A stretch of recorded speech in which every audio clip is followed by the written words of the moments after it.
Bonjour, salut tout le monde. Bon, on va démarrer. Le sujet est déjà posé. J'espère que tout le monde va bien. J'espère qu'on m'entend correctement. Je vous laisse répondre dans le chat si vous voyez bien, si vous entendez correctement avant de démarrer. Salut Marthe. Je vois des gens que je connais dans le chat, c'est cool. Bon, je vais faire quelque chose. Pour certains, ça va vous sembler très basique et très, comment dire, rudimentaire, parce que je vais vous donner des méthodes qui finalement, là c'est ce que je disais tout à l'heure, j'en parlais un petit peu plus tôt, je disais que ce titre-là, il est peut-être un petit peu putaclic, mais bon, en même temps, la méthode en soi, moi je l'ai apprise comme ça et là-bas, donc je vais pouvoir rebondir un petit peu dessus. Bon, je vais me servir de ce post-là que j'avais fait il y a quelques années. Normalement, vous avez l'écran qui est bien affiché, normalement tout est bon. Je vais me servir de ce post-là pour illustrer un petit peu la chose. Alors, qu'est-ce que j'entends par poser un plan 2D de la manière classique Disney? Ce que j'entends, c'est qu'il y a plein de manières de faire. Ça ne veut pas dire qu'il y a une seule manière de démarrer un plan. Ça ne veut pas dire que si cette méthode-là vous correspond pas, vous faites pas bien. Simplement, ça permet de baliser un petit peu l'ensemble, de ne pas oublier des informations importantes. Et donc, je vais rentrer un petit peu plus dans le détail que ce que j'avais pu le faire dans ce post-là, et on pourra en discuter. Vous pourrez poser des questions en parallèle sur le chat. Je sais qu'il y a un petit peu de délai, mais j'essaierai de répondre et de rebondir sur ce que vous pouvez me demander dans le chat. Donc, bon, d'abord, d'où est-ce que je la sors, cette méthode que je vais essayer de vous expliquer, de vous exposer un petit peu aujourd'hui. J'ai appris en gros ces petits codes-là d'anime. Alors plus que des codes d'anime, c'est vraiment une méthodo, une sorte de protocole en quelque sorte. J'ai appris ça en 2012 quand j'étais en stage, en training, en mentorat avec Eric Goldberg. Entre ma deuxième année au Gobelin et ma troisième année au Gobelin. Et donc j'avais des étoiles plein les yeux. Le problème, c'est que je parlais pas un mot d'anglais quand j'ai su que j'étais sélectionné là-bas. Donc j'ai dû essayer d'apprendre à parler anglais en 2-3 mois, ce qui était évidemment impossible.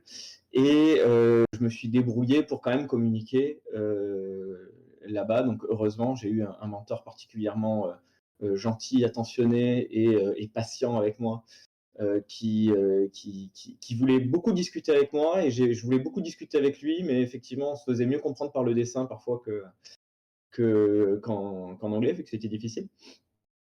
Et donc pendant la fabrication de Frozen, c'était le début de Frozen, je me suis retrouvé là-bas avec une équipe de stagiaires. Alors, ceux qui ont peut-être vu une partie de l'interview que j'avais fait chez Benjamin Sarbet, je vais peut-être me répéter sur certaines choses, puisque je raconte finalement un petit peu la même histoire. Et donc, je me suis retrouvé en stage là-bas pendant 2 mois. Et je me suis retrouvé dans des situations un peu gênantes, parce qu'on me parlait de trucs que je connaissais très bien, comme le film Hercules, par exemple. Sauf que moi, Hercules, je ne savais pas ce que c'était. Du coup, j'avais dit que je n'avais pas vu le film, alors que j'avais évidemment bien sûr vu le film. Et donc ça a amené des situations un peu marrantes quand finalement je comprenais de quoi on me parlait. Et c'est là-bas que j'ai mis en place maintenant la méthode que j'utilise encore maintenant. La méthode que j'utilise maintenant, c'est un mix entre ce qui se faisait dans les années 60-70 et ce qu'on fait aujourd'hui en prod de manière très classique, ce que j'apprenais en 2010-2012, et aujourd'hui encore ma manière de procéder est, on va dire, empreinte et impactée par ce que j'ai pu apprendre à cette époque-là. Donc, malgré le fait que j'avais du mal à parler en anglais et à communiquer, on avait quand même cette passion commune pour l'animation, qui faisait que j'étais curieux d'apprendre à animer en 2D. À l'époque, j'animais sur papier. Alors, j'animais aussi déjà sur TV Paint, j'avais aussi animé sur Flash. J'avais la possibilité d'animer sur Toon Boom, mais si j'avais animé sur Toon Boom à Disney, je me serais retrouvé sur Linux, et pour maîtriser Linux, c'était pas le cas là-bas. Donc je me suis retrouvé à préférer animer sur papier, et même à aller demander un peu, parce que j'étais censé bosser au départ sur Flash. pendant mon stage et j'ai demandé si c'était possible de travailler sur papier parce que je préférerais en fait, être moins bloqué par la technique. Donc, pour répondre à la question, est-ce qu'on pourra revoir le stream en rediff? Pour les gens qui sont abonnés à la chaîne, vous pourrez revoir la rediffusion tout de suite.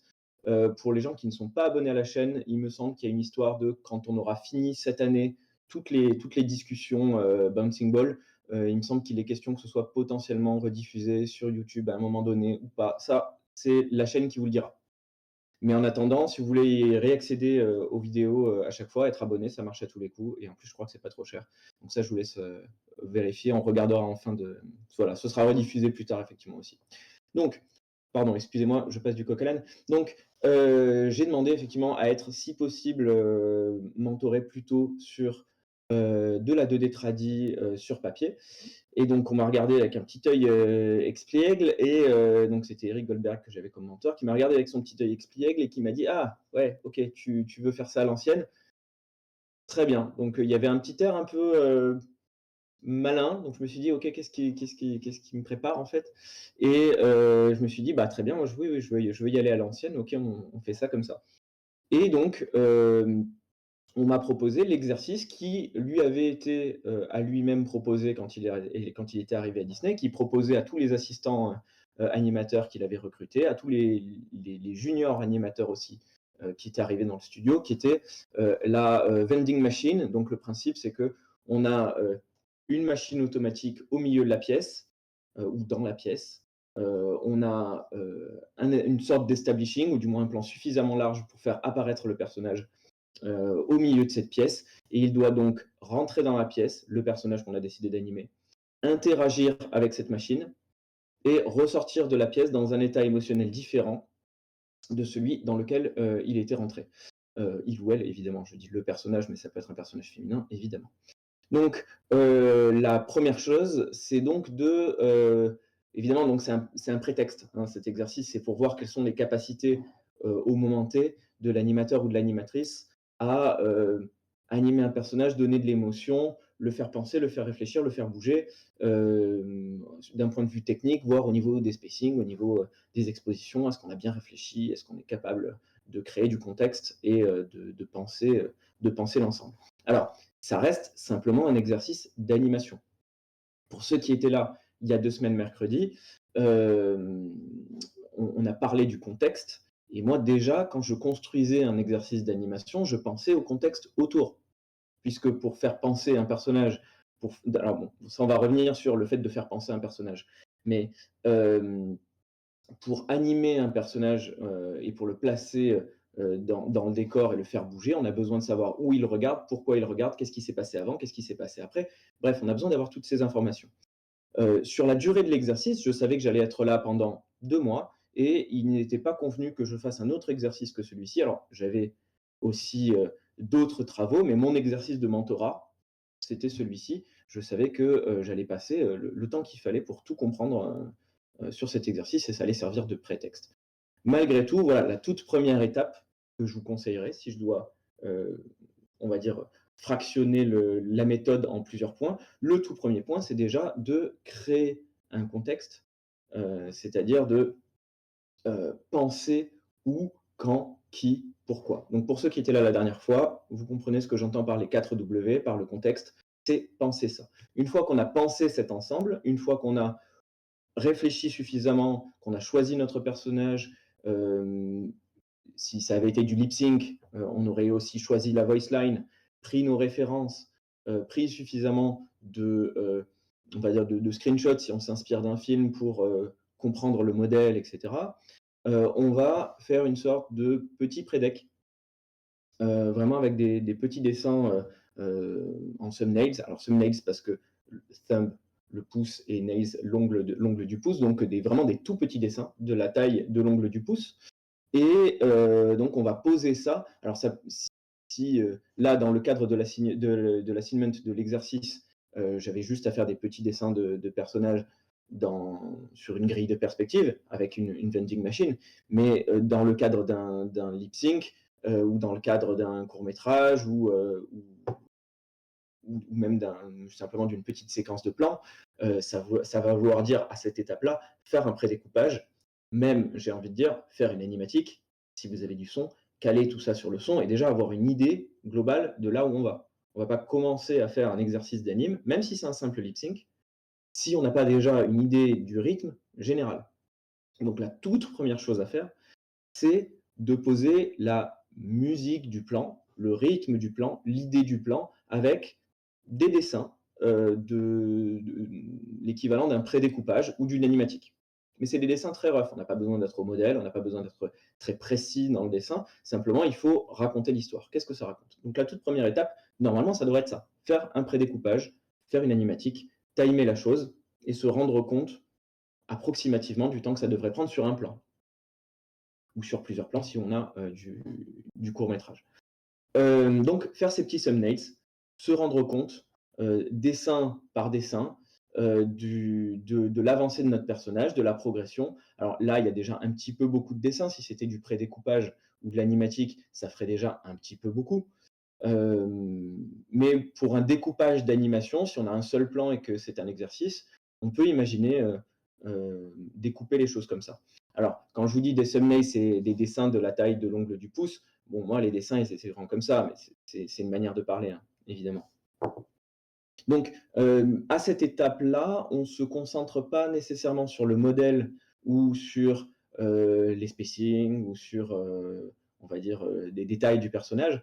On est vraiment sur des grandes lignes de force, l'énergie, comment elle va circuler, qu'est-ce qui va guider le mouvement, trouver des poses qui aient de la pile, et comment on va réussir à donner un petit peu, alors déjà de vie dans le personnage par la pose, donner peut-être un petit peu du poids. Bref, poser nos idées sur la table, dire qu'est-ce qu'on a en tête. Et pas simplement, comment dire? Pas simplement, faire des dessins pour faire bouger le personnage, mais déjà faire des dessins pour, réussir à le faire penser, le faire réfléchir un petit peu. Qu'est-ce qui se passe dans la tête du personnage? C'est quelque chose, je regarde mon slide suivant, pour pas vous dire de bêtises. OK, non, je vais rester là-dessus pour l'instant. Donc, pourquoi je vous dis faire penser le personnage? Je pense que c'est une des phrases que j'ai dû entendre, finalement, bien trop tardivement dans mon apprentissage de l'animation. Mais, si et alors je vais paraphraser, hein, parce que je me rappelle même plus qui avait dit ça. Je sais plus si c'était Christophe Serrand ou si c'était, James Baxter ou si c'était, un intervenant qu'on avait eu en première année au Gobelin ou Maël, Gourmalen peut-être.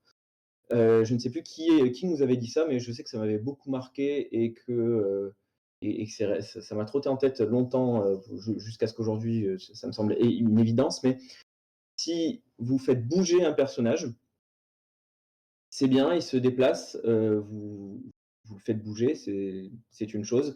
Si vous voulez faire vivre un personnage, vous devez le faire penser et le faire respirer. Un personnage qui vit, c'est un personnage qui pense et qui respire. Si votre personnage bouge, mais qu'il ne pense pas et qu'il ne respire pas, vous ne faites pas de l'animation, vous faites du bougisme. Donc, c'est bien de le faire bouger. Si déjà ça bouge bien, on est très content. Mais s'il n'y a pas de pensée, s'il n'y a pas de réflexion, s'il n'y a pas de développement de la pensée dans votre plan pour le personnage, vous avez manqué l'occasion de donner de la vie à votre personnage, de lui donner réellement une âme. Et ce qui fait la différence entre l'animation et le bougisme, c'est ça. C'est de faire réfléchir, penser, ressentir, c'est toutes les émotions aussi, c'est pas juste la pensée, mais c'est comment vous allez témoigner du fait que le personnage vit. Et souvent, ça va passer par la respiration, ça va passer par des directions de regard, ça va passer par du hors-champ aussi. Le personnage regarde en dehors du cadre parce qu'il se passe des choses en dehors du cadre. Et donc tout ça, c'est justement le travail du contexte. Qu'est-ce qui s'est passé avant? Qu'est-ce qui se passe après? Qu'est-ce qui se passe autour du personnage? Sans forcément briser le quatrième mur. Il n'a pas besoin de nous regarder, nous, pour être conscient d'être dans un film, le personnage. Mais il a conscience de ce qui l'entoure, lui, dans son cadre, dans ce moment T. Donc, un point notamment qui était important et que je n'avais pas mis dans ce petit post-là, c'est que sur une des poses du personnage, qui se déroulait en réalité après ces thumbnails-là, j'ai eu une longue discussion avec Eric Goldberg sur le fait qu'une des poses était cohérente et était tout à fait logique en termes de mouvement. En fait, je faisais un Aladdin qui mettait le bras à l'intérieur de la machine pour voler quelque chose. Après, on a changé d'idée, mais dans un premier temps, la question, c'était de mettre le bras dans la machine et de rester bloqué et de tirer et bref.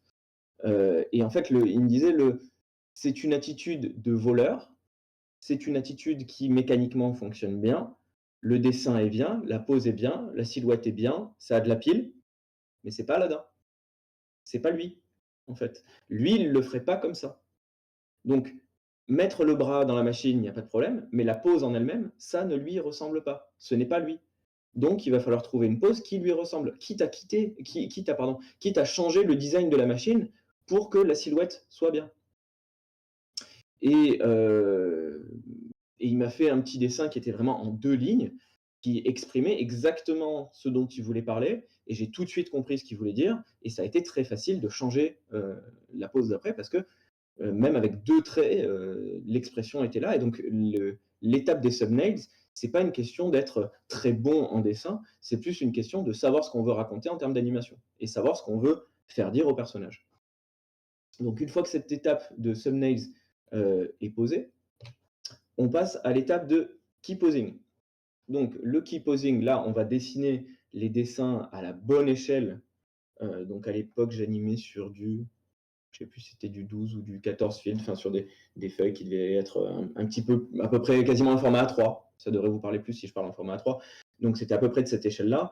Et mon personnage donc devrait être grand à peu près comme ça dans le cadre. Et je me suis donc retrouvé, donc on a il m'a demandé de faire les thumbnails, j'ai fait les thumbnails, je lui montre un petit peu mes thumbnails, il me demande de corriger mes thumbnails et de commencer à réfléchir au key posing et moi, pensant bien faire, je reviens, le lendemain avec déjà, mon key posing. Donc mes clés, les mêmes que j'avais dessinées précédemment ici, mes clés, mais dessinées déjà, à la bonne échelle, en mode pose clé. Et donc, je reviens le lendemain avec mon paquet de feuilles en lui amenant le paquet de feuilles pour qu'il check les clés. Et ils me disent, OK, et il me dit, OK, bah ils ont l'air bien tes dessins. Maintenant, c'est pas ça qui m'intéresse. Elle est où ta feuille d'expo? Je lui fais, bah, j'ai pas encore fait la feuille d'expo parce que là, j'ai vraiment que les clés. J'ai pas décomposé encore tout le mouvement. J'ai pas encore de feuille d'expo vu que j'ai juste fait des thumbnails pour l'instant. Je vous dis, normalement, la meilleure étape, c'est de faire un pré-découpage et une animatique. Donc, normalement, vous devriez avoir une idée du rythme. Et moi, à ce moment-là, j'avais juste dessiné dans un coin de feuille des thumbnails. Donc, j'arrive avec mes feuilles sans feuille d'expo. Il me dit, ah oui, d'accord, ok, mais en fait, faut pas attendre de partir sur le line test pour avoir fait ta feuille d'expo. Ta feuille d'expo, tu la penses en même temps que tes dessins. Pendant que tu fais ton dessin, tu penses déjà à l'exposition que tu vas lui donner, le temps que tu vas lui laisser jusqu'au dessin suivant. Et entre un dessin et l'autre, tu réfléchis déjà à ton mouvement, aux trajectoires, aux courbes, à tes passages, à tes breakdowns, aux mouvements qu'il va y avoir entre chacune de tes clés. Je fais OK, oui, bah, c'est vrai que généralement quand je travaille, en pose clé, de toute façon, je réfléchis un petit peu à ce qui va se passer, entre. Mais de là à définir toutes les expositions, en amont, je pense pas être capable de faire ça, comment je décompose et cetera. Puis en même temps, enfin, je peux pas te deviner. Si je le vois pas à l'écran et que je teste pas, je peux pas y arriver. Et donc il me raconte, un petit peu comment ça se passait justement dans les années, 60-70. Il me dit: «Bah, moi quand j'ai démarré l'animation, pour faire un line test, ça nous prenait une semaine». Parce que le lundi, on faisait une animation, le lundi matin et pendant la journée, on animait quelque chose en pause clé. On faisait une feuille d'expo. C'était pas nous qui faisions notre propre line test. On avait un opérateur ou une opératrice qui venait chercher les dessins de tout le studio de toute la semaine qui avait précédé, dont les dessins du lundi, par exemple.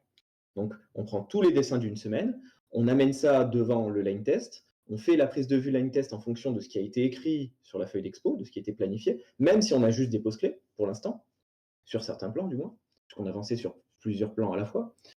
Donc, un opérateur ou une opératrice fait la prise de vue, donc avec un petit clicker, on met les feuilles et puis on line test l'ensemble des plans, ce qui déjà prend une journée, parce que tous les plans d'un studio, ça fait de la bobine, puis on ne va pas gaspiller de la bobine, donc on a intérêt à avoir bien fait notre feuille d'expo.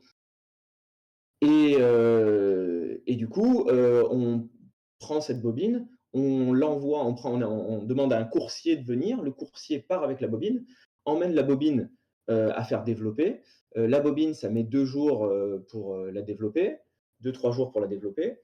Le coursier repart de l'endroit où on a développé la bobine et ramène les bobines au studio. Une fois que les bobines sont, développées, on va venir monter les bobines les unes avec les autres pour qu'il y ait un montage et qu'on ait un bout à bout, des plans. Et on va faire attention avec la bande rythmo que le son soit bien, monté. Donc on va monter le son par rapport à l'image de manière à ce que tout soit vraiment parfaitement, calibré.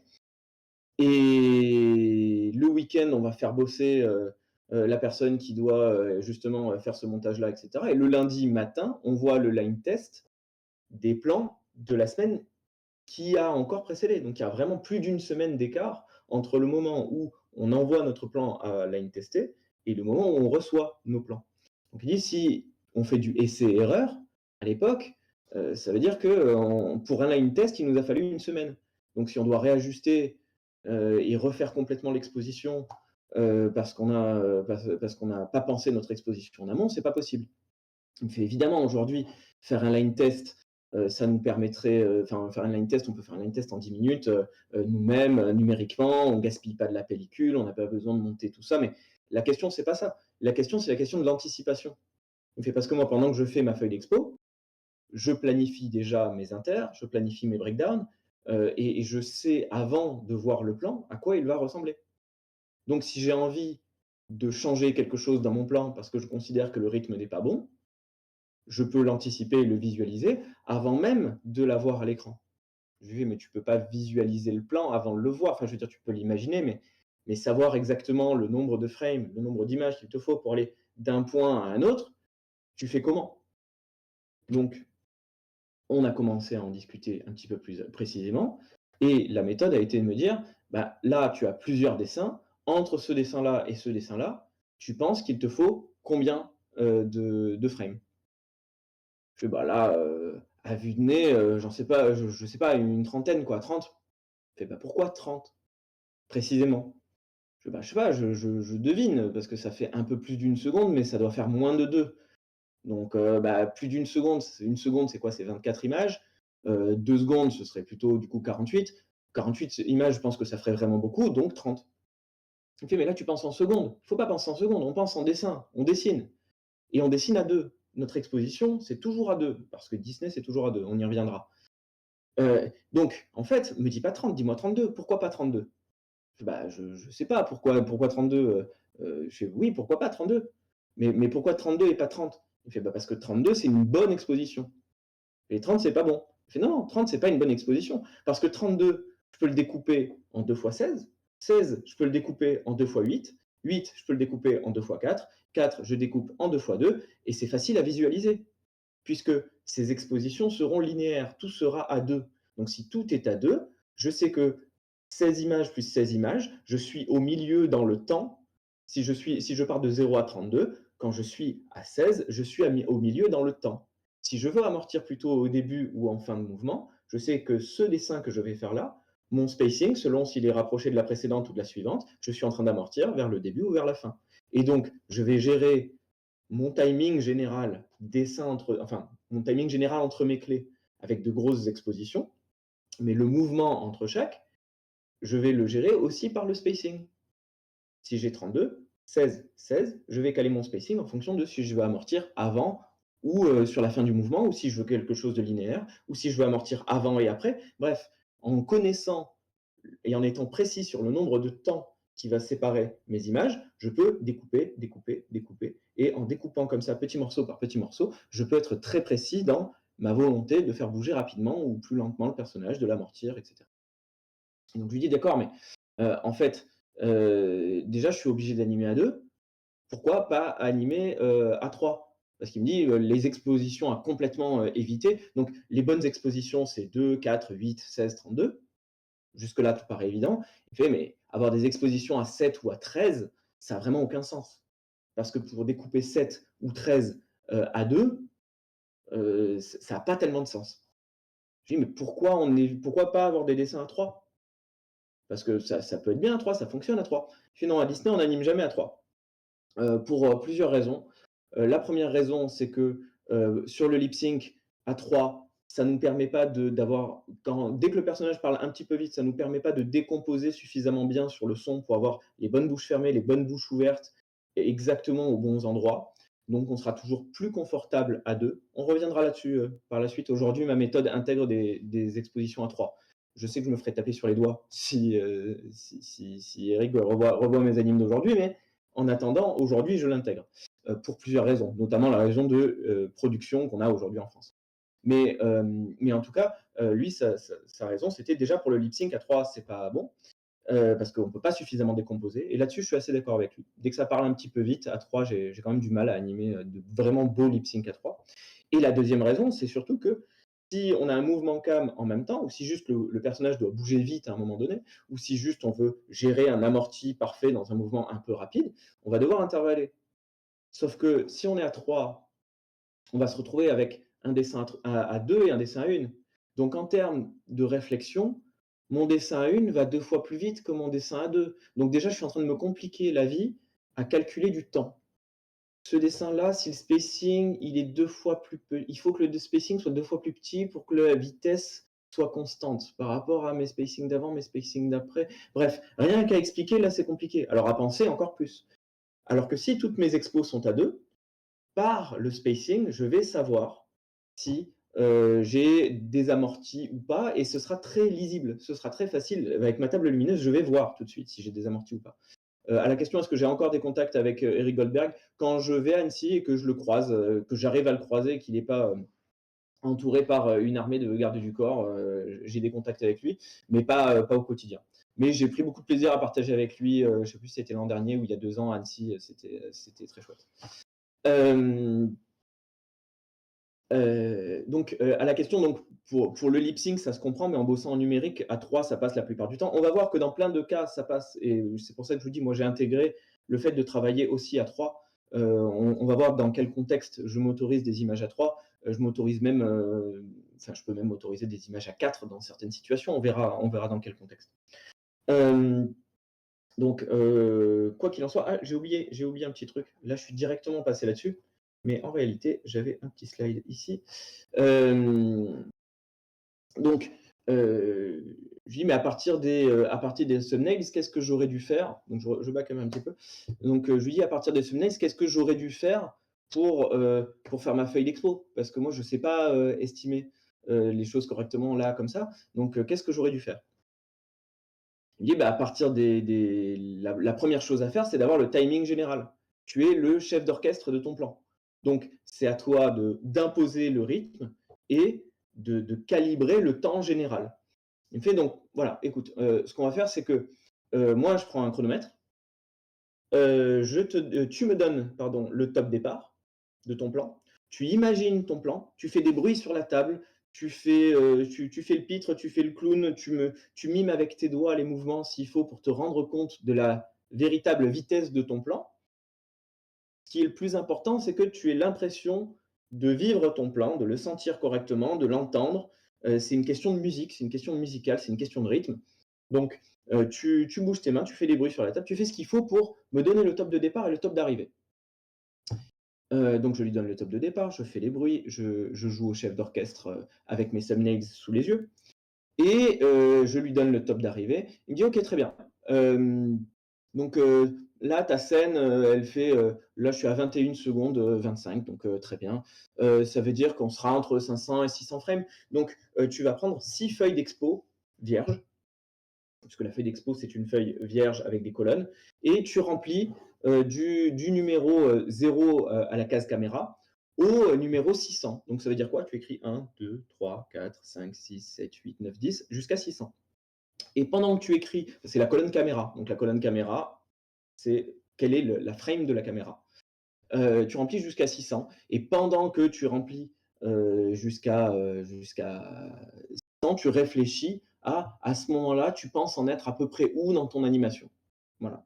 Donc tu commences déjà à réfléchir le nombre de frames approximatifs que vont composer ton animation. Donc je remplis cette feuille d'expo, et on en arrive effectivement voilà, à la question de mais comment je fais maintenant pour estimer entre l'une et l'autre. Et donc cette réponse m'est donnée de on va estimer en pensant en pensant 16, 8, 4, 32, et cetera. Hop, je vais aller sur hop là, je vais mettre ça en boucle. Donc c'est ce dont je parlais quand je vous disais, c'est facile de savoir en fonction de, où on va mettre le breakdown, d'amortir dans un sens ou d'amortir dans l'autre. En fonction du nombre de frames qu'on va avoir, lui, il va plutôt me recommander de, tout le temps penser en intermilieu. Plutôt que de faire des inters au tiers, penser en intermilieu. Ceci dit, en ayant un breakdown au milieu, je peux très bien amortir avant, amortir après. Bref, là, vous voyez bien simplement en voyant les petits traits que bah, plus il y a d'écart entre les traits, plus la vitesse sera grande. Mais je sais que le temps entre chaque petit trait est toujours le même. Donc, vu que le temps entre chaque petit trait sur mon échelle est toujours le même, c'est la distance qui va définir si je vais vite ou non. Et donc, la question que je lui ai posée, qui est tout à fait logique, c'est, d'accord, donc, là, entre tel dessin et tel dessin, je vais dire que je suis à 32, ça marche bien 32, ça tombe bien. Mais entre tel dessin et tel autre dessin, je peux pas être à 32 et je peux pas être à 16 non plus. Parce que 16 ce sera pas assez et 32 ce sera beaucoup trop. Donc comment je fais? Parce que là, c'est pas bon. Il me dit: «Non, mais il y a pas de problème, tu peux tout à fait être à 24». Je lui dis: «Ah, donc 24 c'est bien, parce que 24 c'est une seconde». Il me fait: «Non, 24 c'est pas une seconde, 24 c'est 24 frames». Mais 24 frames, c'est, par exemple, 16 plus 8. Je fais: «Ah d'accord, OK. Donc en fait, tu continues à penser en frames». Je fais: «Oui, on ne pense jamais en secondes». Donc on pense en frames, et surtout, on va faire l'intégralité, du plan comme ça, en nombre de frames et si on fait 16 plus 8, on va dire que notre mouvement général se passe en 16 avec un petit amorti au début et que notre gros amorti de fin prend 8 images. Donc il y a pas de problème, ces 8 images-là, je vais les utiliser pour amortir davantage sur la fin du mouvement. D'accord, OK, bon, bah, très bien. À partir de là, qu'est-ce qu'on fait? On se met à, se batailler un petit peu, lui et moi. Alors je regarde si c'est pas ma step, suivante. Hop, bon, je vais rester là-dessus parce que c'est intéressant d'avoir les breakdowns, ici. Hem, on commence à batailler, lui et moi, pour voir entre chaque dessin, est-ce que là on préfère être à 6, mais 6 ça ne veut pas dire 2 fois 3, 6 ça veut dire 2, 2, 2, ou est-ce que je préfère être à 5? Mais pourquoi 5? Ah parce que non, mais là je veux faire un passage animé à une, donc j'ai pas besoin de 6 dessins pour définir la courbe. Je n'ai besoin que de 5 points et j'ai pas besoin d'être, à 2 parce que j'ai peur que ce soit ramolli, donc 5 frames. OK, ça se justifie. Si là tu as un dessin à 1 au milieu, tu peux mettre une exposition à 5 et donc on a bataillé comme ça entre chaque dessin, avec, des expos effectivement, majoritairement à 2, 4, 8, 16, 32, mais aussi des expos à 24, donc 16 plus 8, des expos à, j'en sais rien, par exemple, ça pourrait être à 12, 6 et 6, mais avec des intermilieux et des amortis sur les extrêmes. Donc voilà, du moment où on sait ce qu'on fait, du moment où on sait ce qu'on veut dire et du moment où on planifie les choses, il y a aucune, expo qui est vraiment interdite, interdite. Du moment où on sait exactement où on va caler les dessins après. Maintenant, c'est de la spéculation et quand on imagine ça, quand on essaye ça, quand on teste ça et qu'on fait une feuille d'expo comme ça en amont, moi je me suis dit: «Mais ça va ressembler à rien, je suis pas du tout sûr de mon coup». Alors je lui faisais confiance parce que je faisais l'estimation avec lui et que je savais qu'il avait beaucoup plus d'expérience que moi et que si lui, il était capable de deviner, alors je pouvais lui faire confiance pour me dire si je dépassais les bornes ou si j'avais trop de temps ou pas assez. Hem, mais je bataillais avec lui à raison de, 1 image par-ci, 2 images par-là. Donc c'est que quand même, quelque part, je me suis rendu compte que moi-même, j'avais suffisamment animé à ce moment-là dans ma vie pour me rendre compte que plus ou moins d'exposition, ça correspondrait. Donc cette méthode-là demande d'avoir déjà un petit peu animé, un petit peu testé. Si vous démarrez vraiment de zéro et que vous avez jamais essayé d'animer, que vous avez jamais, fait de plan, ça va être compliqué d'estimer du premier coup correctement les choses. Hem et donc on s'est, bagarré pendant 1 heure sur cette feuille d'expo, à négocier des dessins. Non, là j'en veux un, non, là il en faut 2, tu peux pas faire ça à une, là tu as besoin de courbes donc il te faut 5 pauses et cetera. pour finir sur, une feuille d'expo. Alors est-ce que c'était 512 ou 516? Je dois l'avoir écrit ici quelque part. 510 frames.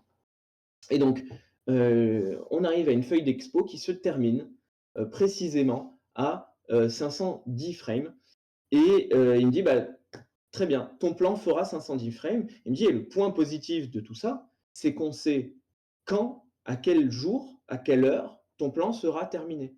Puisque à Disney, on anime, 1 feat, 2 feats pardon, par jour. Un feat, c'est l'équivalent sur une pellicule de film, donc c'est ils comptent en feat aux États-Unis. 2 feats, c'est l'équivalent sur une pellicule de film de 32 images.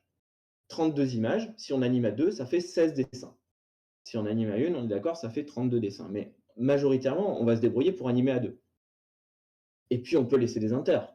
On peut faire des on peut laisser, au clean-up le soin de faire certains inters. Donc en moyenne, on va dire que les quotas d'animation 2D tradi à Disney tie down, ref plus tie down, c'est 2 fi à l'époque en tout cas et puis même, je pense que même sur La Princesse et la Grenouille, en gros, ça devait être à peu près ça. Les quotas d'un plan, pas les quotas d'un personnage, les quotas d'un plan, c'est 2 feats, par, jour, donc un plan qui ferait 32 images, donc 16 dessins. Et donc il me dit: «À partir de maintenant, on sait que tu vas faire en moyenne 16 dessins par jour. On sait que ton plan fait tant de frames, donc je peux te dire à l'heure près que si tu travailles bien, globalement, tel jour à telle heure, tu auras fini ton plan. Puisque si tu es rigoureux, si tu es sérieux, si tu passes suffisamment de temps sur tes dessins, normalement, tel jour à telle heure, tu auras fini ton plan parce que tu auras fait tant de nombre de dessins». Donc on peut estimer on peut estimer la prod à partir de là. Tu peux rassurer les gestions de production sur le fait que ton plan il sera fini à telle date.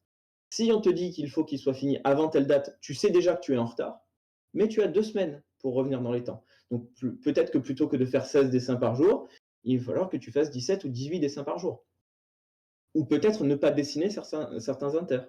Laisser certains inters, au clean-up, de manière à ne pas te mettre dans le rouge et avoir le temps de travailler les parties les plus difficiles de l'anime et à laisser certains inters au clean-up. À partir de là, tu pourras mieux gérer ton temps, être plus serein, ne pas travailler dans l'urgence et dans le stress et vu que tu ne travailleras pas dans l'urgence et dans le stress, être plus efficace et du coup, peut-être faire plus de dessins par jour. Donc, parce que travailler dans le stress et dans l'urgence, ça va un moment, mais en fait, c'est pas le stress, c'est pas un très bon c'est bien quand on se met nous-mêmes une petite pression et qu'on arrive à se cadrer soi-même, mais travailler dans le stress en permanence parce qu'on est dans l'incertitude de savoir quand on aura fini une tâche, ça par contre, c'est pas bon du tout. Et donc, je lui dis: «Oui, mais là, on a dit que le plan, il faisait 510 frames, mais en fait, si ça se trouve, je fais mon premier line test et 510 frames, ça marche pas du tout». Et 510 frames, c'est pas bon, on va pas y arriver. Il me dit: «Mais non, c'est ce qu'on a calculé, c'est ce qu'on a chronométré». Je lui dis: «Non, ce qu'on a chronométré, c'est 21 secondes 25, c'est pas 510 frames». Il me fait: «Mais attends». Il prend sa calculatrice, il fait le nombre de secondes, virgule machin, multiplié par 24 et il tombe sur 510 frames. Il me montre la calculatrice et je lui fais: «Non, mais là, tu m'as triqué, c'est une blague. Tu avais fait le calcul en amont et tu savais que ça allait faire 510 frames et du coup, tu m'as cédé des frames là où j'en voulais plus, tu en as gratté plus à d'autres moments de manière à ce qu'on arrive sur 510». Et lui, il rigole, il me fait: «Non, non, mais je suis pas capable de calcul mental comme ça». Il me fait: «Non, non, mais je suis pas surpris, c'est normal, tu l'as mimé ton plan. Tu l'as déjà fait. Tu l'as fait avec tes doigts, tu l'as fait façon chef d'orchestre, tu l'as en tête. Donc le rythme, tu l'as. La durée de ton plan, tu la connais très bien. Tu as déjà fait les dessins et tu as déjà mimé avec tes doigts et cetera. Le plan que tu as imaginé, c'est le plan qu'on vient d'estimer. C'est la même chose. Il y a pas de différence entre les 2». Il me dit: «À la limite, on aurait pu tomber sur, 516 frames ou, 506 frames. Ça pourra peut-être être réajusté en cours de route et c'est pour ça qu'on fait un line test, en cours de route. Mais on aura besoin d'un ou 2 line tests en tout, pas plus. Le plan, il est clair, tes intentions, elles sont claires sur le line test, et du coup, si elles sont claires dans le line test, qu'elles sont claires dans ta tête et qu'elles sont claires avec moi, ton superviseur, le plan est fait. Il faut juste faire les dessins, mais le plan, il existe dans ta tête, il existe dans la mienne, il existe sur le papier puisque, les thumbnails sont déjà là. Donc, pourquoi, Pourquoi ne pas te faire confiance sur ce rythme-là? C'est toi qui l'as imposé, c'est toi qui l'as mimé. Donc il y a aucune raison de pas te faire confiance là-dessus. Et effectivement, il se trouve que, quand on a line testé à partir des clés, bah, effectivement, alors peut-être que parfois je rajoutais 2 images par-ci, mais par ailleurs, je m'étais trompé ailleurs et j'ai enlevé 2 images ailleurs. Donc en fait, je pouvais tout à fait me retrouver avec un plan qui aurait fait, 520 au lieu d'en faire 510, ou j'aurais pu me retrouver avec un plan à 500 frames s'il avait fallu. Parce que sur 500 frames, on peut toujours en gratter ou en rajouter un peu. Mais dans l'absolu, ça aurait pas changé mon temps de travail sur le plan. Ça aurait changé une demi-seconde, à ajouter ou à enlever, mais finalement, voilà, sur ce type de plan-là, ça aurait pas fait une grande différence. Alors, très bonne question effectivement qui est posée dans le chat, mais donc à ce moment, le timing, il est déjà fixé, il y a plus moyen de changer, il y a plus s'il y a un truc qui marche, plus ou moins bien, donc on a tout à fait le droit d'ajuster sur un exercice. Sur cet exercice de vending machine qui est prévu pour, quelqu'un qui vient faire du taf en assistana ou en anime, bien sûr qu'on peut ajuster. Mais dans un film, on n'ajuste pas. Dans l'animatique, le plan, il fait 510 frames, vous vous débrouillez comme vous voulez, mais le plan, il fera 510 frames. Il fera pas 511, il fera pas 509 frames. Peut-être qu'au montage derrière, on raccourcira ou qu'on rallongera et le réalisateur ou la réalisatrice peut toujours demander à ce qu'on rallonge un morceau, parce que, il ou elle l'imaginait un petit peu différemment, qu'on préfère une respiration à un moment. On peut changer l'acting, on peut faire plein de choses. Mais le plan qui a été estimé au pré-découpage, donc c'est pour ça que je parlais de cette première étape de pré-déc, il a été imaginé à 510 frames. Donc normalement, on n'a pas le luxe de dépasser, de déborder quand on est en production. Donc effectivement, savoir que le plan fait telle durée et devoir rentrer dans cette durée-là, c'est une contrainte qui de toute façon est présente en production et en particulier en France. Aux États-Unis, à la limite, on fait refaire des séquences, il y a des choses qui peuvent beaucoup bouger jusqu'au bout. Mais nous, en France, si le plan il fait 510 frames, il ne bougera pas, hein. Normalement, alors je vous dis pas sur certaines prods 3D, Illumination, où ils refont beaucoup des séquences, et cetera, ce sera sûrement pas le cas. Voilà, ce que je vous dis là, ça s'applique pour la 2D en France, notamment sur de la série, mais aussi sur du long métrage. Voilà. Hem, alors, autre question, du coup, à partir de là, sachant que tu es en pas de 2, ce n'est plus qu'une question de spacing. Alors oui, c'est une question de spacing entre mes clés. Si j'ai beaucoup de spacing, je vais avoir besoin quand même de gérer mon expo de manière à avoir le temps de décomposer le mouvement. Mais effectivement, ce n'est plus qu'une question de spacing. Je gère mes vitesses, non pas tant par l'expo que par le spacing. Et à la limite, si j'ai pas de lip sync, si mon plan, j'ai pas de mouvement caméra particulier et que j'ai besoin de rajouter du temps à un endroit, je vais savoir, en fonction de mes spacings, ou rajouter des images à 3 plutôt, ou passer des images à 3 alors qu'elles étaient à 2. Je peux renforcer certaines intentions à 2 en passant les dessins à 3. Mais vu que mes spacings sont déjà définis et clairs par le dessin, je ne vais pas passer un dessin où il y a un grand spacing à 3, parce que je risque de ralentir, de ramollir l'intention. Non, un dessin avec un grand spacing, si je veux dynamiser, je vais peut-être le passer à 1. Par contre, des dessins avec des inters dans la ligne, c'est-à-dire des lignes très collées, très très proches, à ce moment-là, ces dessins-là, peut-être que je vais les passer à 3. Là, récemment, j'ai posté une animation de danse, de Shell. J'avais une référence vidéo. Mes spacings étaient basés grosso modo sur ma référence vidéo que j'avais importée dans un coin et puis je dessinais en parallèle, en essayant de m'inspirer le plus possible de ce que j'avais sous les yeux. Mais une fois que j'avais posé l'intégralité de ma base à 2, j'ai viré ma référence vidéo et certains dessins avec de grands spacings, je les ai passés à 1, d'autres avec des amortis, je les ai passés à 3, de manière à renforcer des intentions qui, de toute façon, étaient déjà présentes. Mais je n'amortis pas ou je n'accélère pas par l'exposition. Je ne fais que renforcer des spacings qui avaient déjà cette intention d'animation. Et étant donné que tout a été pensé à 2, le nombre de dessins à faire dans mon plan, je le connais au moment où je commence le plan. Alors bien sûr, après, si j'ai pas le temps, je peux laisser des choses en assist. Merci. Donc clairement, c'est un comment dire? C'est un confort, le fait d'avoir cette méthode-là et le fait d'arriver à l'appliquer aussi parce que je vous dis pas que, au début, vous allez tomber juste du premier coup et cetera. Il va falloir réajuster. Le truc, c'est que si vous faites pas cet effort-là, d'essayer de deviner et d'intelligemment, composer vos expositions, si vous ne faites pas cet effort-là et que vous ne vous plantez pas au début, vous n'arriverez jamais à deviner correctement.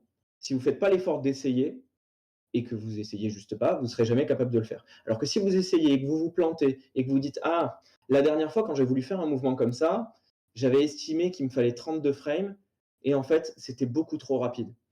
Donc en fait, peut-être que j'avais fait quoi la dernière fois? Finalement, j'avais pas fait 32, j'avais fait 32 plus 8, je crois, j'avais dû faire 40. Et donc cette fois-ci, au lieu d'estimer en amont 32, vous allez estimer 40. Et peut-être que cette fois-ci, vous vous plantez aussi, encore. Et que cette fois-ci, c'est pas 40 qu'il faut, c'est 36. Parce qu'il fallait juste rajouter 4 images et pas 8. Peut-être, peut-être. En attendant, vous avez essayé, vous vous êtes planté, vous avez rectifié le tir en cours de route, et vous avez une idée plus précise de la prochaine fois quand vous faites un mouvement comme ça, vous avez besoin de combien de frames. Donc, gardez ça en tête. Alors maintenant, moi, ce que je fais aujourd'hui, voilà, j'avais dit qu'on parlerait d'exposition à 3 aussi, voilà. Donc sur les lip sync rapides, je suis toujours pas partisan d'animer des lip sync rapides à 3. Je suis désolé, il y a des gens qui font de très belles animes à 3, mais pour le lip sync en soi, j'ai un petit peu du mal. Dès que ça parle vite. Si ça parle lentement, en gros, ça me pose pas de problème. Mais je vais bientôt faire un petit one example sur les lip sync et ça vous expliquera pourquoi à 3 souvent je trouve ça compliqué. L'animation japonaise, très souvent, on a de l'animation à 3 et ça passe très très bien et c'est hyper beau, et etc. Il n'y a aucun problème. Mais vous n'allez pas réussir à me convaincre du fait que ce qui brille dans l'animation japonaise et ce qui fait la qualité de l'animation japonaise, c'est les lip sync. Je crois que vous arriverez là, vous pouvez essayer tout ce que vous voulez. Rares sont les films animés à 3 au Japon avec de très beaux lip sync. Je ne dis pas qu'il n'y a pas des films animés à 2 avec de beaux lip sync, mais c'est pas la majorité du genre et c'est pas par là que l'animation japonaise brille dans le monde. Alors que la méthode américaine, avec de l'anime vraiment à 2, très, très archétypal certes, mais c'est quand même, a fait progresser l'acting et le lip sync dans l'animation. L'autre point et je vais rebondir, sur, ta question Arthur, c'est qu'en étant capable d'estimer en amont les dessins d'un plan, si vous faites de la supervision et que vous faites peut-être du board et que vous faites du layout posing, ça vous permet, quand vous arrivez à estimer les choses correctement, de poser les poses du layout posing parfaitement au bon endroit, sans qu'elles aient besoin d'être bougées ou de très peu. De timer les choses en amont et d'estimer le temps nécessaire pour faire les plans au moment où vous donnez le plan. Quand vous donnez le plan à un animateur ou une animatrice et que vous lui dites: «Là, il y en a pour 3 jours» et que dedans vous avez compté une demi-journée parce que peut-être qu'il va y avoir une retake, peut-être des choses à refaire et cetera. En réalité, si le plan il est fait d'un trait, il faudra que 2 jours. Certes, mais vous lui dites: «Il faut 3 jours pour le faire», peut-être qu'il y aura un retour en plein milieu, mais vous faites une estimation, vous savez que cette estimation elle est relativement juste. Alors que si vous n'avez aucune idée des échelles qu'il va falloir poser, des inters qu'il va falloir faire ou pas faire, de la structure du plan en termes de temps d'exposition que de spacing, ça va être beaucoup plus compliqué pour vous de faire une estimation et encore plus compliqué pour vous d'expliquer à la personne comment rendre le plan. Donc, quand j'étais d'Iranim ou quand je suis d'Iranim, je ne fais pas nécessairement la feuille d'expo de tous les plans. C'est les animateurs qui font leur propre feuille d'expo. Par contre, si j'ai fait le layout posing ou si je corrige le layout posing et que je vois que j'ai un dessin à 31, je le mets automatiquement à 32. Si je vois qu'il y a des dessins à 17, chiffre totalement absurde, je le mets à 16. Et je vais me débrouiller pour que les expositions, déjà, par quelqu'un qui connaîtra ce type de méthode ou qui déjà a réfléchi à la question, ce soit suffisamment lisible pour qu'ils se disent ou qu'elles se disent: «Ah OK, là, ouais, OK, bon, bah, là, j'ai 32, je peux faire 16-16. Là, j'ai 24, je peux faire 16-8 ou je peux faire 20 plus 4 ou je peux faire 12 plus 1. Voilà, vous me suivez. 12 et 12, voilà. Donc, ça vous donne une idée globale et ça permet vraiment enfin moi je pense que c'est ce qui m'a permis de bosser beaucoup, beaucoup, beaucoup plus rapidement. Parce qu'en fait, à partir de là, je sais pas si j'avais non, j'avais pas d'autres trucs, mais moi clairement c'est ce qui m'a permis le fait d'anticiper, de planifier mes plans. Je pense que je gagne, facilement un tiers du temps, sachant que l'animation, c'est quand même quelque chose de très chronophage. Je pense que je gagne facilement un tiers du temps, en ayant planifié mes plans et je vous laisse poser la question à d'autres personnes, qui font de l'animation, 2D ou même 3D sur est-ce qu'ils planifient leurs plans et est-ce qu'ils ont l'impression d'être plus rapides ou plus est-ce qu'ils ont l'impression d'être bien au niveau des quotas et d'aller vite et d'être efficaces? Ou est-ce qu'ils ont l'impression de plutôt, ouais, faire de l'essai-erreur, chercher et puis finalement, bah, se retrouver dans des situations où ils sont un peu en galère? J'ai l'impression, une fois de plus, c'est subjectif ce que je vous dis là, hein, peut-être que je me trompe, mais j'ai l'impression que les gens qui planifient en amont leur travail et qui viennent poser les questions en amont, au sup, et qui oui, qui planifient leur travail et qui anticipent, les problèmes, sont les gens qui sont aussi les plus rapides, au final, dans l'exécution générale du plan. Pas en dessin. D'ailleurs, j'ai le enfin moi, j'ai la prétention, d'être très rapide dans mes animes, mais j'ai surtout la grande prétention, d'être, efficace en supervision grâce à cette méthode-là et j'ai la encore plus grande prétention, et le plaisir de bosser avec des gens qui sont de bien meilleurs animateurs et animatrices que moi, mais où je me dis: «Je suis content d'être moi en sup et pas eux», parce que les indications que je leur donne leur permet d'aller très vite sur des quali en rendant des plans super beaux. Je suis sûr que si j'avais moins anticipé les choses, si je leur donnais pas toutes ces infos, je pourrais les envoyer dans des cul-de-sac ou, les perdre en termes d'intention. Et donc, ma prétention, c'est de me dire: «Ils sont très bons, ils sont meilleurs animateurs que moi. Leurs animes, ils arrivent à faire des trucs, moi j'aurais pas les idées, j'ai pas peut-être pas la bonne sensibilité ou ils ont juste un niveau de dessin qui est largement, au-dessus du mien, pour certaines choses. Mais, je suis content parce que vu que j'ai anticipé les choses correctement, j'ai réussi à les aider à faire des plans encore meilleurs que ce qu'ils auraient réussi à faire dans le même laps de temps si je les avais pas aidés. Si j'avais pas, anticipé tel problème, si j'avais pas dit: «Ah là, en termes d'expo, on pourrait faire comme ça serait plus facile, ce serait plus efficace. Tiens, regarde, on planifie ensemble, on le pense comme ça».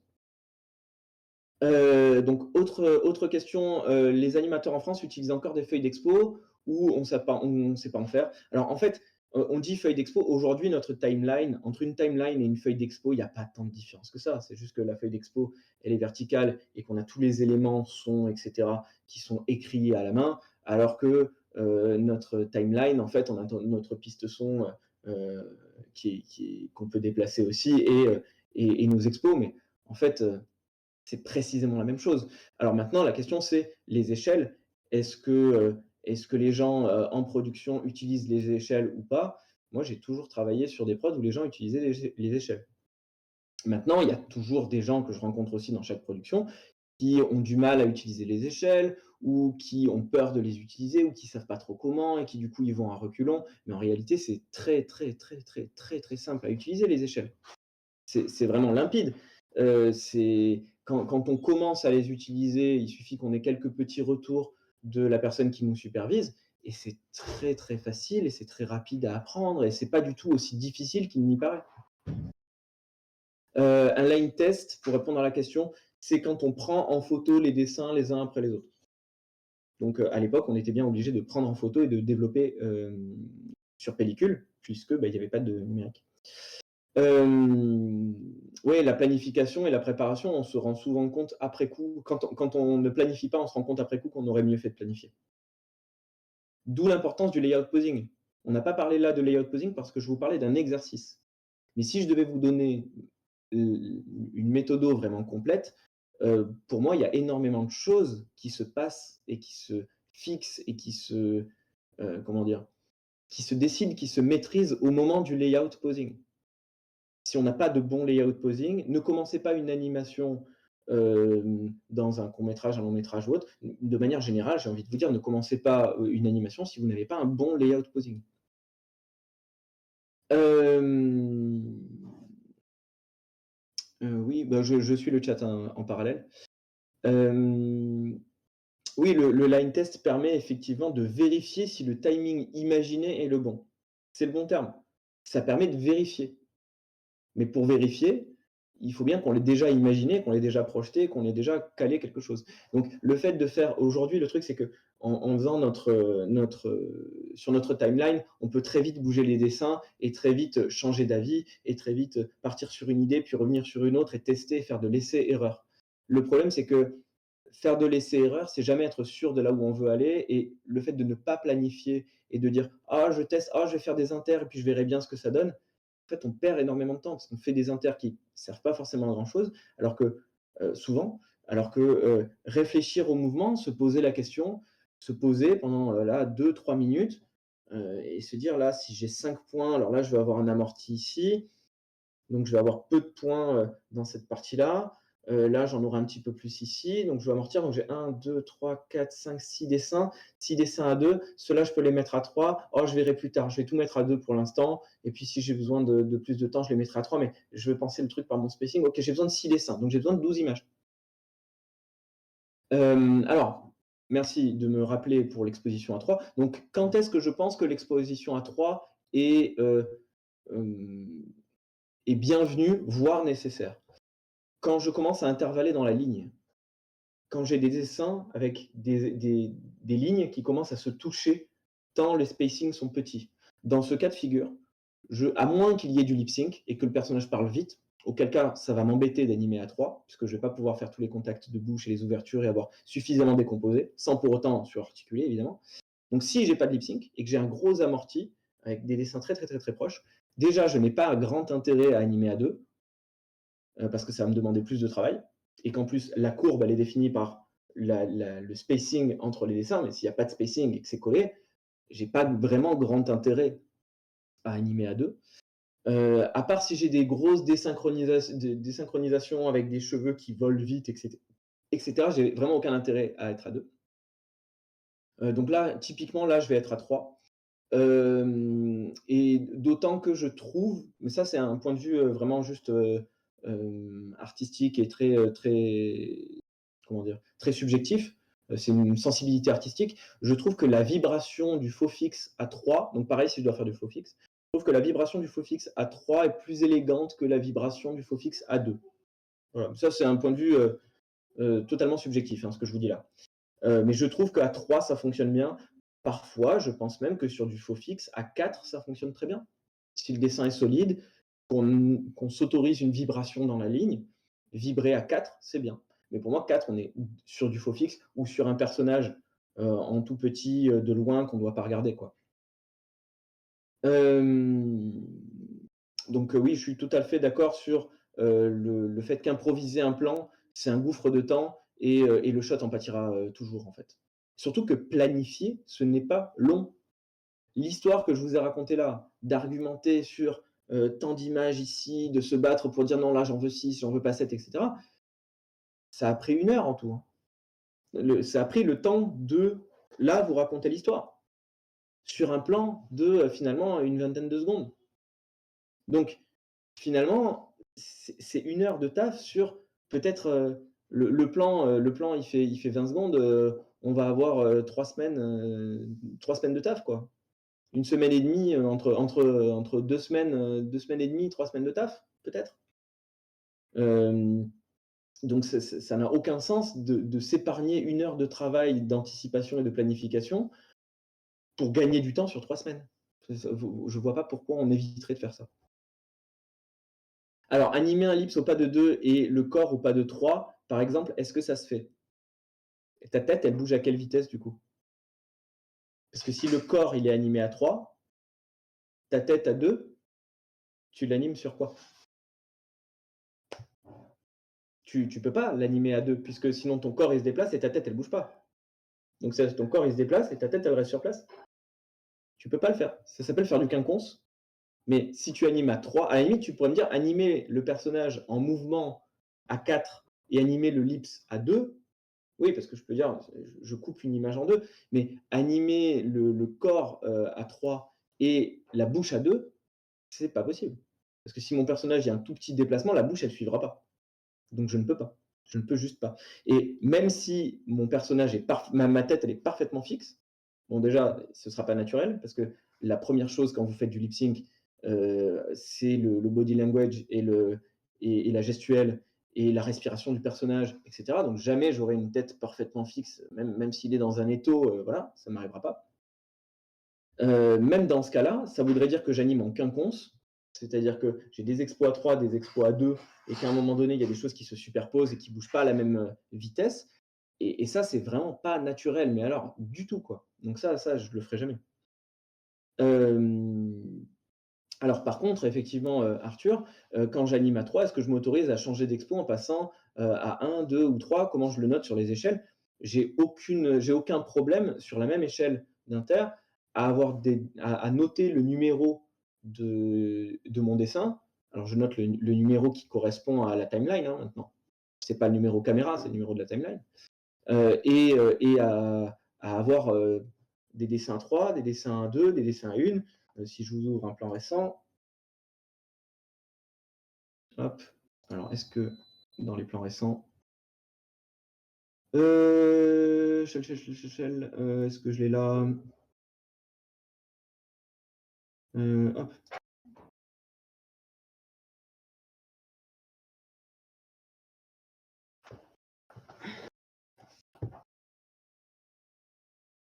je suis désolé, j'avais pas prévu de vous montrer ça, mais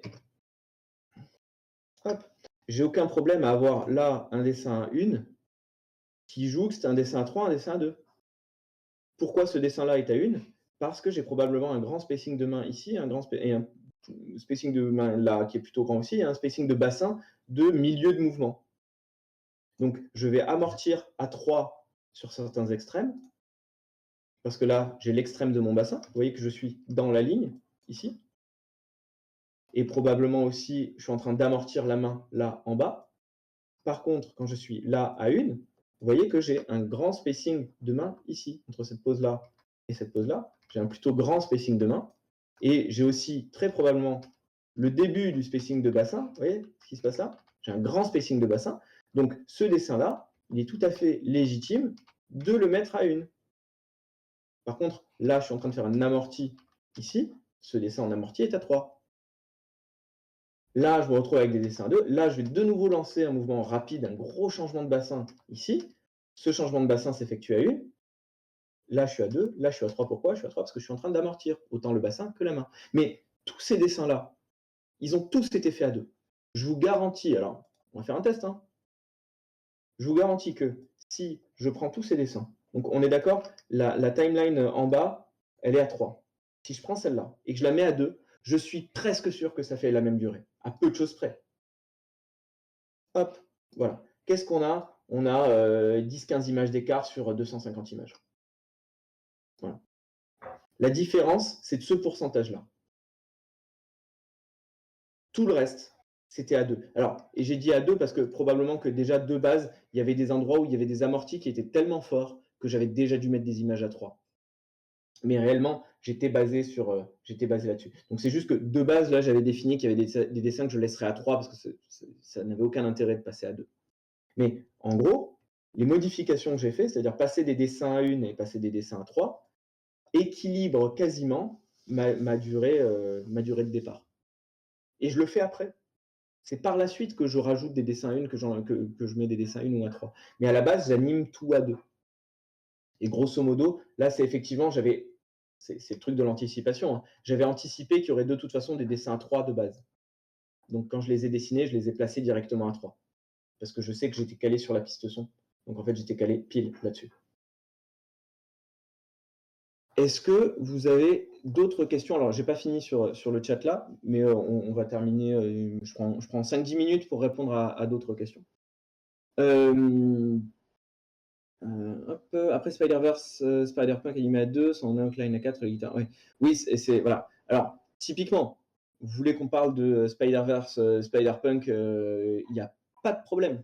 Moi, je sais que les 20 dernières minutes du film, je l'ai vu au cinéma, j'étais parfaitement placé, c'était vraiment, j'avais la bonne distance par rapport à l'écran, j'étais pas trop près, j'étais pas trop loin, c'était parfait. Et ben les 20 dernières minutes de film, je n'ai pas réussi à les regarder. Je les ai vus, mes yeux ont vu ce qui se passait, mais j'étais trop fatigué pour voir, en fait, ce qui se passait vraiment. Je n'ai pas compris. Ça bougeait trop, ça ma tête était trop fatiguée parce qu'il y avait trop de choses qui bougeaient à des rythmes différents, dans l'écran et je suis désolé, mais le Spider-Punk, c'est un perso, je ne comprends pas quand il bouge, comment il bouge. Je vois pas ce qu'il fait. Il est très stylé, graphiquement, c'est très intéressant, mais j'ai envie de le voir en image fixe. J'ai pas envie de le voir bouger parce que c'est illisible. Je trouve ça super illisible et le film que j'ai trouvé, très bien, par ailleurs, hein, mais si je dois comparer, le 1 et le 2, Into the Spider-Verse et l'autre, bah, très franchement, celui avec, Spider-Punk, alors, il y avait de belles trouvailles, et c'est un film qui mérite d'exister comme ça, parce que c'est une expérience, visuelle, donc c'est vachement bien, c'est très fort, en fait, de s'autoriser artistiquement des choses comme ça, donc je dis pas du tout qu'il fallait pas le faire. Mais d'un point de vue, simplement visuel, narratif et de lisibilité, j'ai préféré, le 1er opus au deuxième. Simplement parce que le troisième, je me suis dit: «En fait, j'aurais dû le voir sur un écran de» j'aurais préféré les 20 dernières minutes, j'aurais préféré les voir sur un écran de téléphone. Parce qu'il y avait c'était tellement, énergivore en termes de concentration que je n'arrivais pas à rester concentré. Une fois de plus, c'est très subjectif ce que je vous dis là et malgré le fait là, je vous dis ça comme si, je crachais, sur le film et cetera. Ce film, il fallait le faire et il fallait le faire comme ça. C'est génial, c'est super bien, c'est super beau et je crache absolument pas dans la soupe. Vraiment, c'est trop bien. Mais il n'en reste pas moins que je trouve que, voilà, c'était difficilement lisible.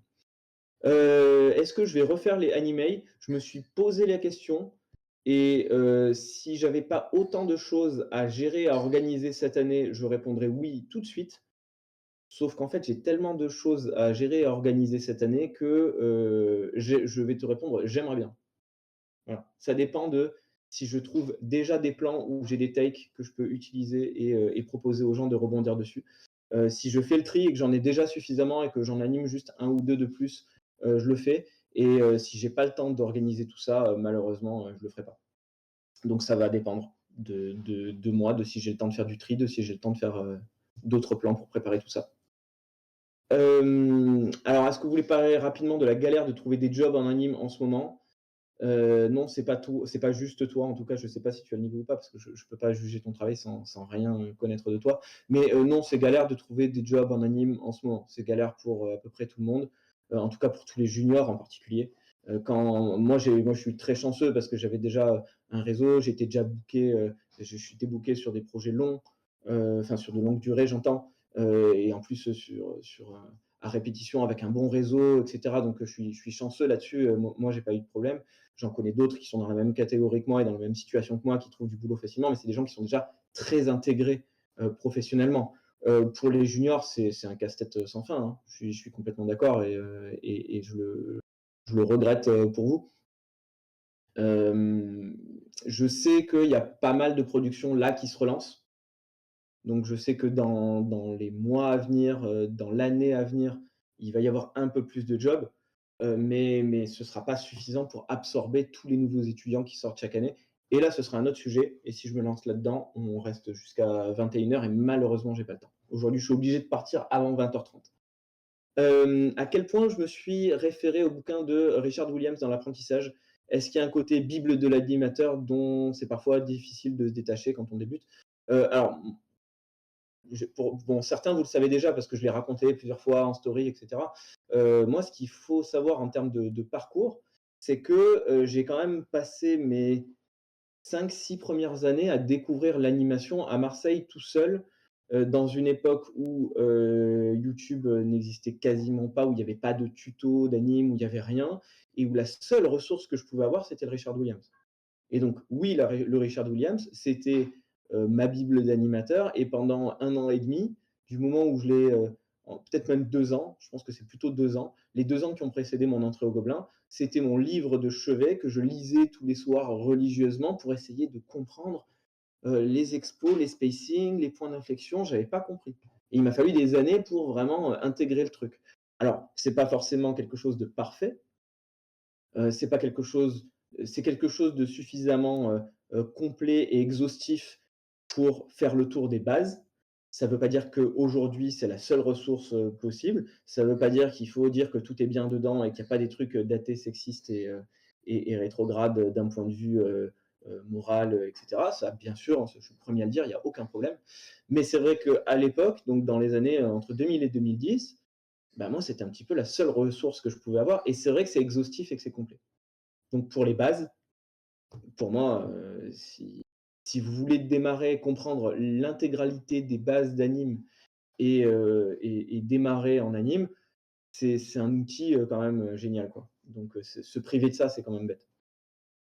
Alors ça se relance doucement, ouais, pour l'industrie. C'est toujours pareil, hein, c'est tout doucement, mais on rentre là dans la pente, l'an dernier, je disais: «Ouais, ça y est, c'est bientôt, c'est pour bientôt» et là, ça y est, on rentre vraiment dans la pente où les prods se relancent et où ça redémarre, mais c'est toujours tout doux, quoi. C'est pas encore, assez rapide et même quand ça aura complètement redémarré, c'est pas dit qu'il y ait du taf. Vu le nombre d'écoles qui se sont ouvertes, bon, voilà, une fois de plus, je vais pas rentrer dans ce débat-là, je serai très critique là-dessus, mais voilà. Hem, alors, est-ce qu'on peut plus se permettre sur des productions prévues pour des écrans plus petits, on peut se permettre d'avoir des expos plus grandes? C'est pas juste des questions d'expo, mais le rendu a pas nécessairement besoin d'être le même et surtout la fatigue. Je disais ça par rapport à Spider-Verse parce que la fatigue est pas la même. La concentration qu'on a sur un écran comme ça, est pas la même que quand on est sur grand écran au cinéma. Donc on fatigue pas de la même manière. Du moins moi je le ressens comme ça. Vous vous sentez pas du tout, pareil quand vous regardez un film, chez vous et quand vous regardez un film au cinéma. L'expérience est pas la même et la fatigue, qui en résulte est pas la même aussi. Alors, tu as lu ce matin qu'il y avait Disney qui avait signé des contrats pour de la production en France. Moi, je sais que Disney+ va faire des trucs en France. J'ai évidemment pas le droit de vous dire, quoi parce que c'est que des rumeurs et cetera. Mais oui, Disney+ fait fabriquer des trucs en France, ça, c'est pas un secret, hein. Hem, alors, je peux absolument rien vous dire, de quoi, de qui, de comment, puisque en plus c'est des rumeurs, donc je pourrais vous donner de fausses rumeurs si ça se trouve. Mais je sais que Disney fait fabriquer des trucs en France. Ça, il y a en ce moment et va continuer à faire fabriquer des trucs en France dans les années à venir. Donc ça, oui, oui, bien sûr. Je vous laisse encore une ou 2 petites minutes si vous avez des petites questions. Je sais que la dernière fois, il y avait eu une question auquel j'avais pas eu le temps de répondre parce qu'on avait coupé le live vraiment à ce moment-là. Mais vu que je me rappelle pas de la question, je peux pas y répondre. Donc je vous laisse me dire là, bon, je reste encore une ou 2 petites minutes au cas où et puis, après je vais filer.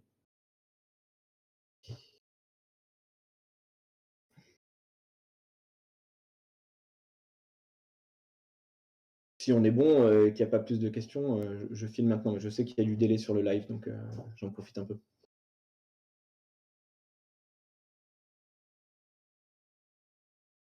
À quand le prochain live? Bah, le prochain live, c'est samedi, mercredi prochain. Je me rappelle pas exactement quel est le sujet, faudrait que j'aille revoir ça. Je sais que ce sera dit sur l'Instagram et sur la chaîne de Bouncing Ball et sur le Discord. Moi, ce sera le mercredi qui suivra et pareil, j'ai déjà défini un sujet, mais je vous garde la surprise pour, d'ici là, ce sera annoncé aussi sur Bouncing Ball. Et puis normalement après c'est tous les mercredis, enfin moi c'est un mercredi sur 2 et Samy un mercredi sur 2. Marin c'est Marin Montserrat? Parce que je vois Marin Mons donc je me dis que c'est peut-être toi. Ça me fait plaisir si c'est toi. Bah, écoutez, je pense que globalement on a fait le tour. Ah tout à fait, bon c'est cool. Bon, bah, c'est cool de te croiser. J'espère que tu fais toujours, de belles animes, que ce soit en 2D ou en 3D. C'est très chouette. Donc, que vous dire de plus? Bah, on parlait tout à l'heure des abonnements, donc si vous voulez voir les rediffusions, il y a moyen de s'abonner à la chaîne, de Bouncing Ball. Pour, des la dernière fois que j'étais intervenu, je vous parlais, de Loup Boucher. Donc pareil, si vous voulez faire si vous avez besoin de mentoring ou de retour, sur, des animes et cetera, je vous laisse vous renseigner sur le Discord de Bouncing Ball, voir, ce qui est disponible, les cours, et cetera. Et puis, moi, je vais vous retrouver, mercredi, pas la semaine prochaine, la semaine d'après. On fait ça? Allez, bah, je pense qu'on va pouvoir, couper le live là. Donc, je laisse l'équipe de Bouncing Ball couper le live et je vous dis au revoir et je vous dis à bientôt.